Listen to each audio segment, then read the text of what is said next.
Hey, Menopause Metabolism Makeover Group.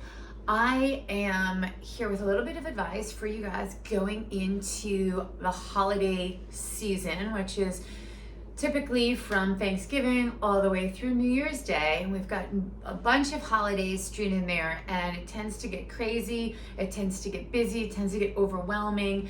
And what I really want to talk about, because I think when we're in, I just described menopause, right? So we're talking about the holiday season, right? Like there's like fun stuff and hot chocolate and shopping trips, and then there's like exhaustion and feeling like you got to put your feet up, and all this other frustration and disappointment, all of that stuff, right? So I find that the holiday season is kind of like menopause, and there's all these ups and downs, and energy is sort of dysregulation, right? So we're up here, we're down here, and everything in between.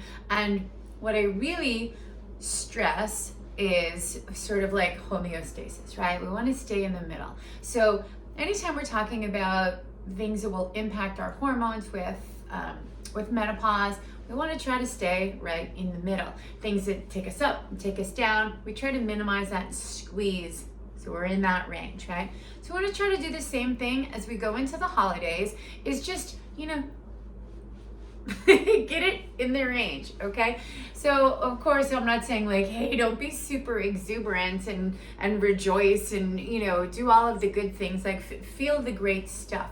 But what we want to do is try to get rid of the freneticism, right? Like rushing around. And I always think of like what like the opening scene of How the Grinch Stole Christmas, right? The movie, not the book, and the movie, and they're all just buying stuff and running around, and there's all this zaniness going on. I can't even believe I just used the word zany, but I did. I said zaniness actually, I mean but I digress. So there's all of that. There's all of that energy going on, and I feel like that's what happens in menopause, right? Our endocrine system gets all crazy. It gets up here, it gets frenetic. And then we can't sleep. Our temperature gets out of whack. All of these disruptions happen, and then we bottom out and we crash, right? And so the same thing with the holidays. So we want to focus on homeostasis for the holidays, right? So try to keep it in the middle. If you find that you had a lot to do, okay, give yourself a little rest and recovery so that you don't crash out, right? So take care of yourself, try to stay in the middle, and like I said, try to get down. I was trying to make a quick cute play on words with homeostasis for the holiday, and I couldn't do it on the spur of the moment. So if you can, let me know what you come up with, because we've got another 6 weeks to get through it. So try to keep everything even keeled, and happy Thanksgiving to you all.